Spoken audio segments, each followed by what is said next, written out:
Welcome to the Grow Your Business and Grow Your Wealth podcast with Gary Heldt. Gary is an expert in helping business owners put together a plan that will provide a better future for their businesses, themselves, and their families. On the podcast, Gary interviews other professionals who share his vision, and together they share secrets and strategies any business owner can use to build a better financial foundation for your business and your life.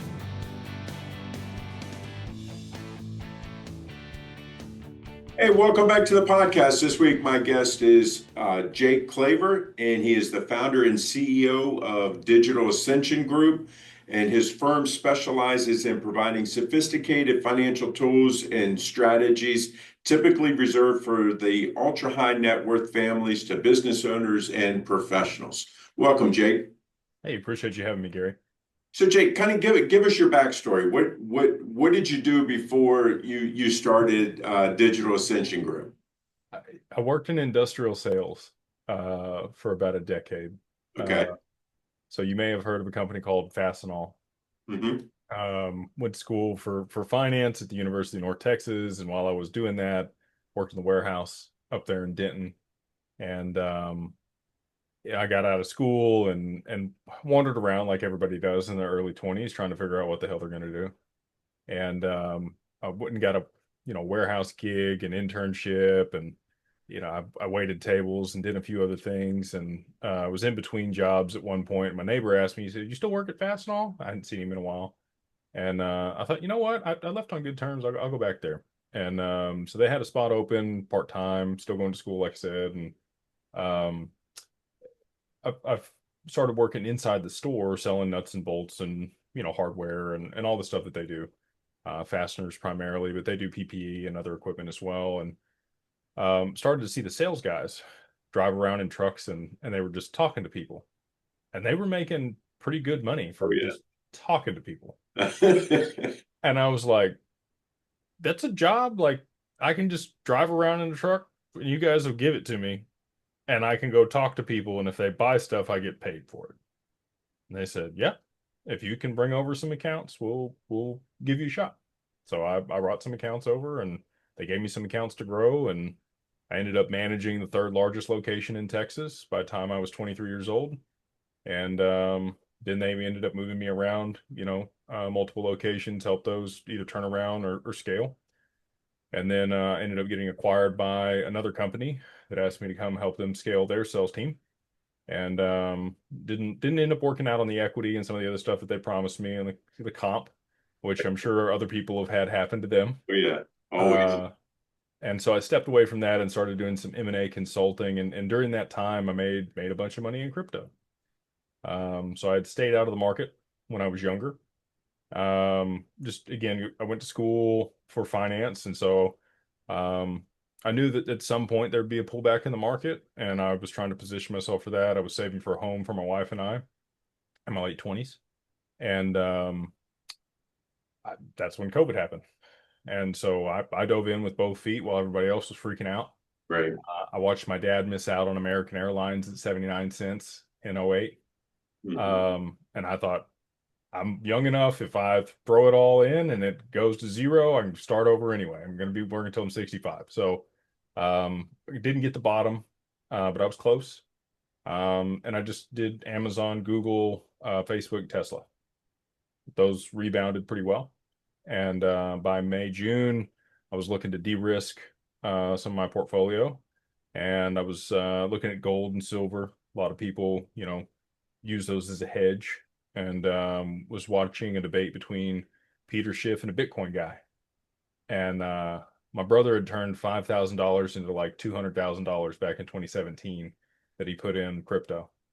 And it went to zero. I told him, like, you got to sell it. Yeah. And anyway, it goes to zero, right? So he gets rugged. And I felt vindicated. I'm like, see, it's a Ponzi scheme. All that sketchy stuff. It's fake internet money, But after I listened to the debate, I started to understand this is the next wave of technologies. It's another iteration of the internet, is all it is. And so I took all the money I made in stocks, a big gamble on that, and then rolled it again, moved it all into crypto in mid 2020. And when I did, I caught it at the right time, got into some things that did really, really well on through the end of the cycle there in 21, and made a bunch of money. And didn't come from money. Grew up well to do. Like I said, my dad, he had a consulting career. He did schedule cost control for construction projects. One of the best in the world before he passed away at doing that. And anyway, he never really amassed a ton of wealth. I think he died maybe worth 1.2, 1.3 million with his home and everything else that he had. And my stepmom got the majority of that, as she should. She put up with him. Um, so anyway, I wanted to make sure that I didn't mess it up. And I went to school for finance, but most people know, like, you don't get the real deal in college. They kind of give you a high level of like stuff you might start. It's a starting point in reality. And so I started seeking out professionals that had expertise in this area, and I really couldn't find any. Um, I called over 100 different firms across the U.S. using my sales skills, smile and Right. dial, Right. and I whittled it down to 15 people that I work with today, and we provide services through today that actually are competent and capable when it comes to digital assets and large sums of money. And so, I curated that around myself, and then I got on social media in 22 and started talking about some of the things that I was doing to mitigate taxes and set my estate up and make sure I was going to be successful. And few people were nice enough to make some introductions to some family offices, which, at the time I didn't even know what a family office was. Um, and after doing some consulting for them, we filed our RIA in 23, and then we started accepting AUM in 24, late 24, just 6-7 months ago. And now we've got over 300 million under management in about 7 months. World's fastest growing RIA, and we only deal with digital assets. Thanks. I guess, what was it that was kind of the pivotal point that made you decide, okay, hey, this is the family office is truly, because again, like you said, you didn't know what it was, and a lot of people haven't known what it is, and there was very few of them that are out there, and then I only know of a handful that actually do any digital Yeah. currency at all. So, None. what was that pivotal point that really made you say, okay, this is what I need to do? Um, where I don't know if other people have experienced this, but wherever you get traction is where I kind of double down. Hmm. Um, and if I'm filling a gap in the market, I'm filling a need, and I can continue to, expand in that area, that's where I'm going to push. Um, and I always try to solve a problem for myself, become my own customer. And Sure. then if I'm able to do that and then replicate it, it becomes scalable. Right. And so that's the reason we took this approach and with this direction.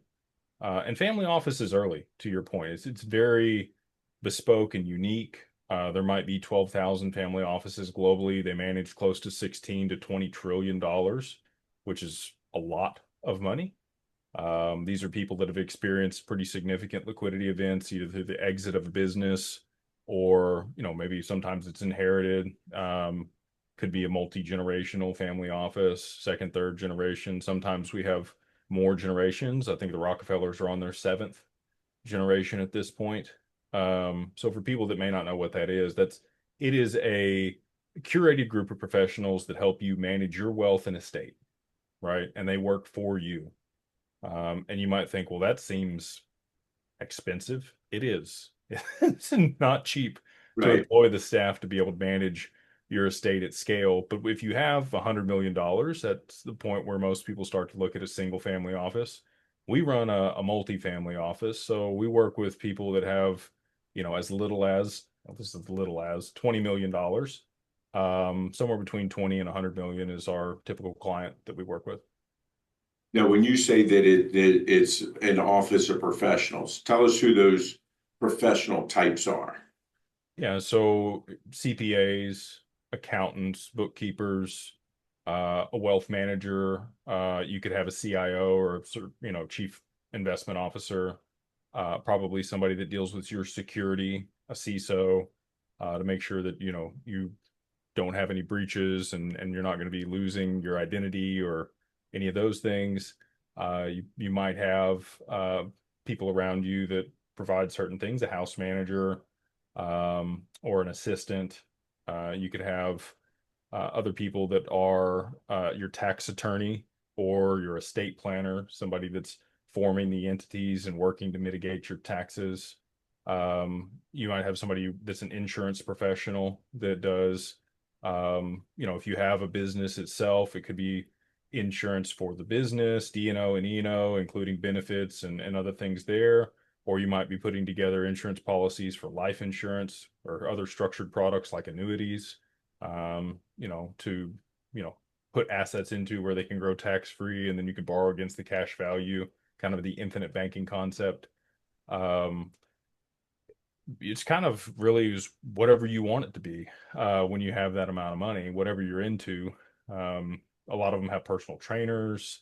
Um, Almost every facet of your life, you're probably going to have somebody that is a mentor, a coach, or an assistant that you work with in some capacity. Um, in looking at the digital side, because again, there's not, like I said, there's not a lot of people that I have found anyway that are out there doing this. We're it. Yeah. I guess when you're talking to a client, because a lot of people are scared of the digital currency and different stuff because of what has happened, and you hear of all these people that have gotten scammed and stuff like that, or not even necessarily scammed, it just the value dropped out and so forth. um how do you talk to them? How do you reassure them that it's safer than they may think? Some of them are not safe. Right.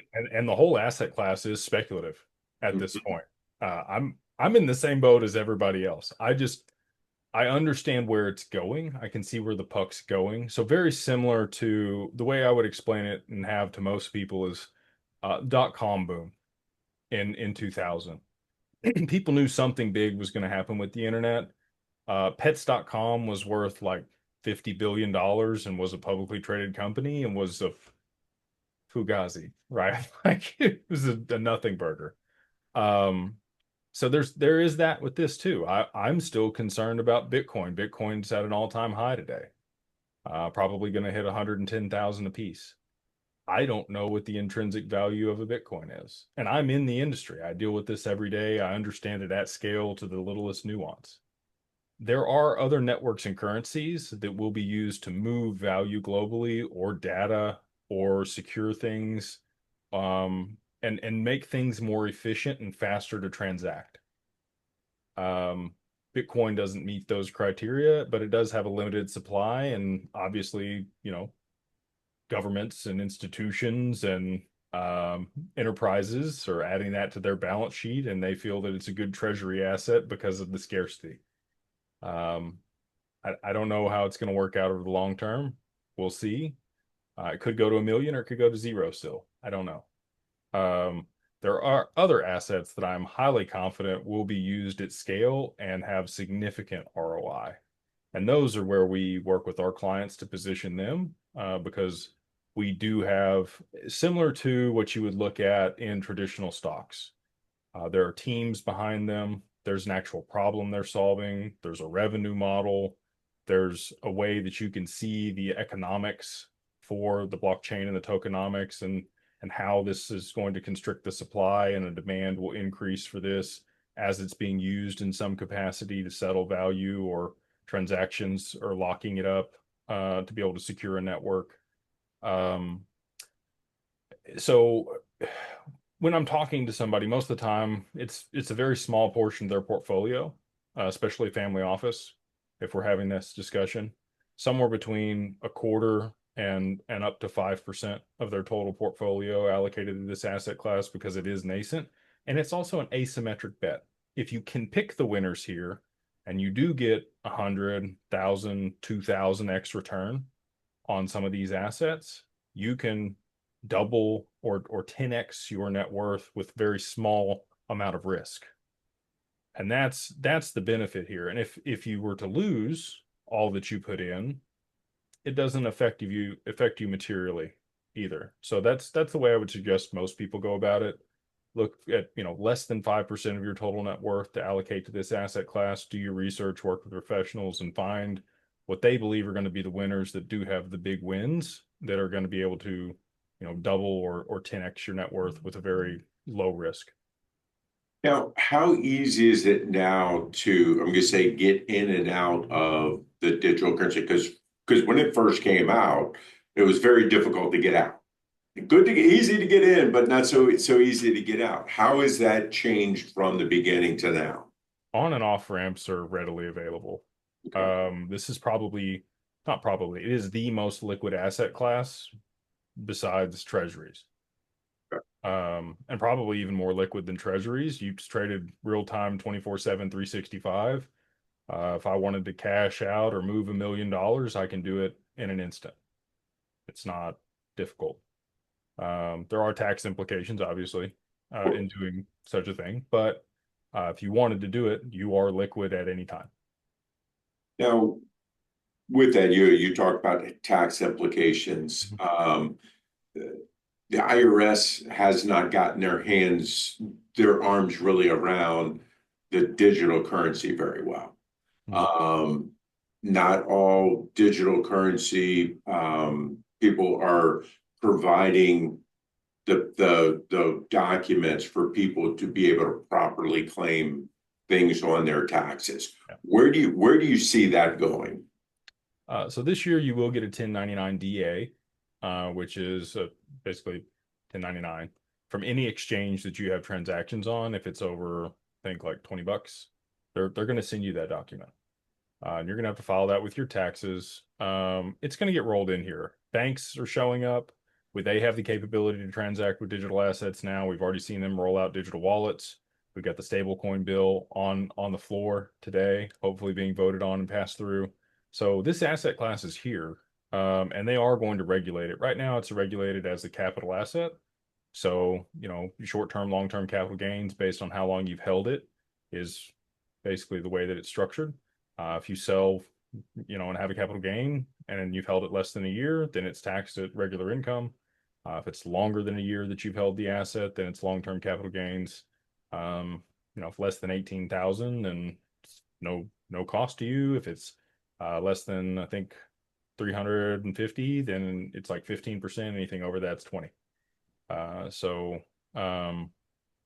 Yeah, I think that it's pretty structured, to be honest with you. There are a few little things that are nuanced when it comes to like staking and airdrops and some other liquidity pools and DeFi protocols and ways that you're able to generate returns with the assets that haven't quite been worked out in the way that I think that they should work.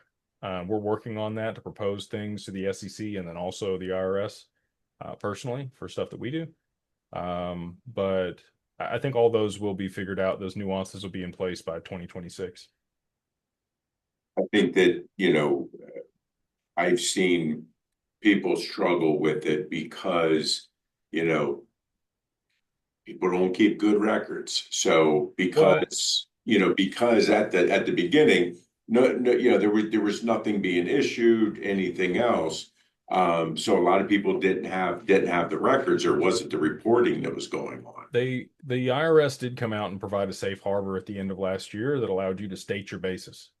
Mm-hmm. So if you filed a form at the end of last year, you can't do it now, you can't go back, but you could have just, based on what you think, stated that this is my basis of the asset on when I purchased it or mined it or however you received it. And then, now you kind of know you have a go forward where it was and where it is now. Yeah. I think some of the other stuff that I've seen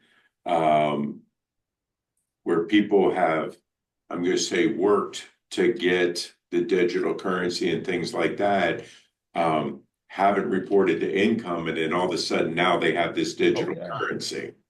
I feel that that's going to be something over the next couple of years that's going to get ugly. Well, and we provide solutions around that for people. So if you need liquidity against something that has a very low basis, happy to provide you loans Right. against that at very reasonable interest rates with decent LTV.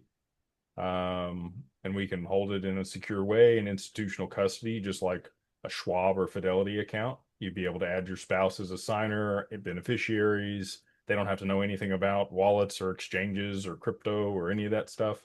And I think that's where the space is headed. There's a lot of people that they know enough to be dangerous with Right. this. Maybe my wife wants nothing to do with it. Yeah.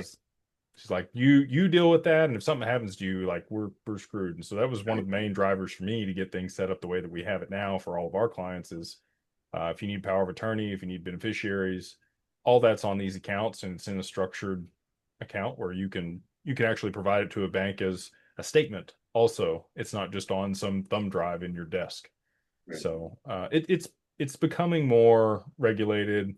The banks and institutions will move in here in the next 12 months, and I think they'll pull it into the fold. I think a lot of these exchanges will get acquired by some of the larger firms, and I think it won't be the nascent space that it is today 12 months from now. Yeah. I think the how movies have kind of shown digital currency on the flash drive, and if you lose that flash drive, you've lost everything, so forth and so on. I think that, but then what about obviously if you have your money in a bank, FDIC insured and investments and stuff like that. How does that differ in the digital currency world? We work with Lloyd's of London, and we have insurance up to $100 million on each account.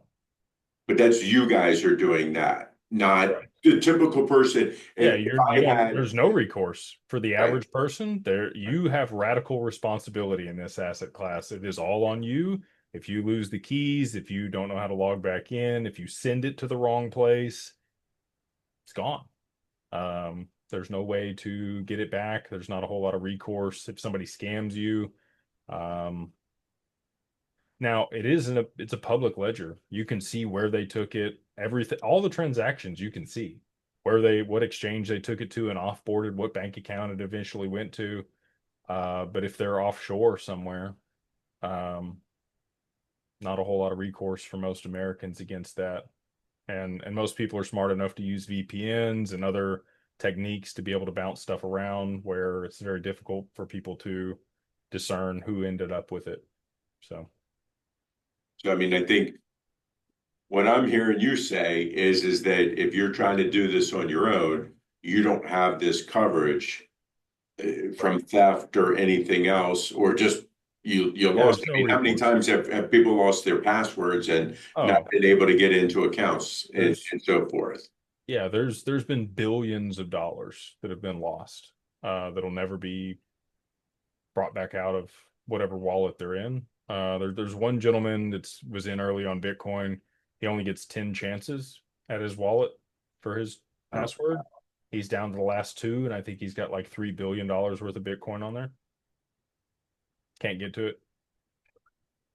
So yeah, just out of curiosity, what happens at that point? Okay, he can't get into it. So now you have this Bitcoin that's sitting there that nobody can get to.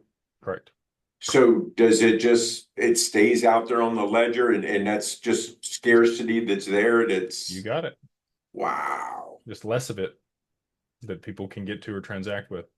Wow. And if it's that much, the value is that much. I mean, just, it's like, okay, you got a piece of pie, and you're saying, hey, basically an eighth of it's gone that nobody can do anything with. There's probably yeah, I would that's probably a good number. Maybe a tenth, probably closer to a tenth or a twelfth of the Bitcoin that exists out there is just lost. It was on hard drives or mined early on or in a wallet or somebody died or we had a family come to us not too long ago that the father had mined Bitcoin in 2010 and it was on a hard drive on his PC that they found and each one of the children got like 500 Bitcoin. Oh, wow. Yeah, they had 6, 7 kids. It's And amazing that they had the password. well, they just happened to be. He left it in his will. He actually wrote it down in the Okay. will. He was like, if this ever turns into anything, this is how you get to it. Oh, wow. But yeah, just he actually had the forethought, which is unusual. Yeah. Back then, it was worth pennies. So Yeah. who would have thought it would be worth $100,000 today each? Yeah. Yeah. That's pretty cool. I could go on and talk about this forever because I know enough about it to be, to be able to spell digital currency, but that's about it. Um, what have I not asked you you wish I had? Um, I mean, it's been an interesting entrepreneurial journey for me. I'd probably talk I'm about sure. that a little bit. Um, so like I mentioned, I've always just kind of solved my own problems. So we have a mastermind community that we put together for people that are interested in digital assets or have an allocation and want more educational resources or business resources around how to manage that and what to do with it post depreciation. And we got about 2,000 people in that. We've had that community for almost 3 years now, which is pretty cool to have seen it grow from, just a small group of people on Twitter to that many people in that period of time. We run private deals out of that community, and that's where this book came from. So Wealth in Numbers, we put this out at the end of last year. Um, it's about syndicating deals. My business partner Max Avery and I wrote that, mainly Max. But we walk you through how to run a Reg D deal legally here in the U.S. and syndicate and pool capital for a real estate deal or private equity deal or an M&A transaction, whatever that might look like. And then we also have a tech platform that we acquired and have rebuilt that does that end to end for you. So you don't have to know all the little nuances. You just have to go talk to people and raise the money. Um, and then, yeah, I just really excited to be on here and appreciate you having me. Oh no, like I said, this is I'm gonna say virgin territory for me. So I really appreciate your time. I Yeah. think that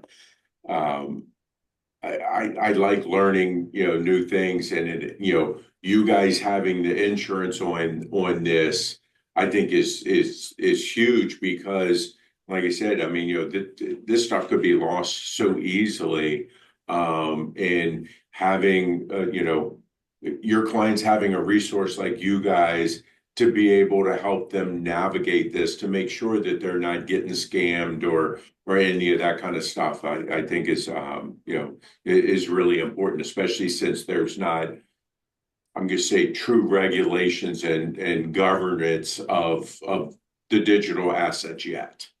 Sure, Yeah, it's going to be soon. I, I like I said, they built this selfishly to solve Yeah, my own problems, and it happens to solve everybody else's too.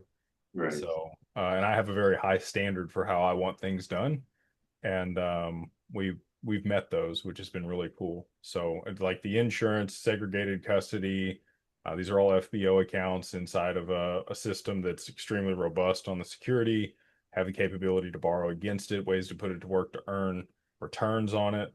Even for assets like Bitcoin and XRP, where you normally wouldn't be able to generate returns, we have ways to do that in a regulated, buttoned up way inside our hedge fund. Um, so yeah, just super, blessed and grateful. Great. Jake, so if people like what they hear, they want to learn more about, Digital Ascension Group, they want to learn more about your community that you put together and stuff, where can they find it, all this information? Easiest place would just be jakeclaver.com. It was kind of like a link tree. It's got all the stuff there. But if you wanted to go to things individually, there's 3 websites. First one would be digitalfamilyoffice.io. So if you're a high net worth individual that wants to make an allocation to digital assets, or you need some help with the advisory for your professionals for your allocation to digital assets, that would be the website. You can just go to the contact us form there. Happy to, set up a time with the family office to walk through what we're capable of providing. Separate to that, if you are, if you got more than $500,000 invested in digital assets, you can work with our RIA.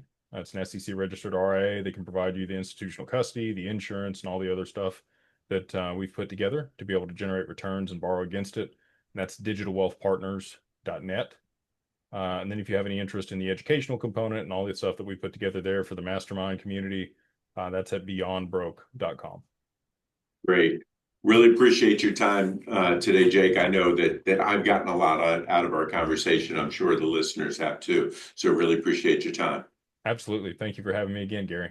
Sure. Hey, this week our guest was Jake Claver, and he is the founder of Digital Ascension Group. And I'll see you guys next week.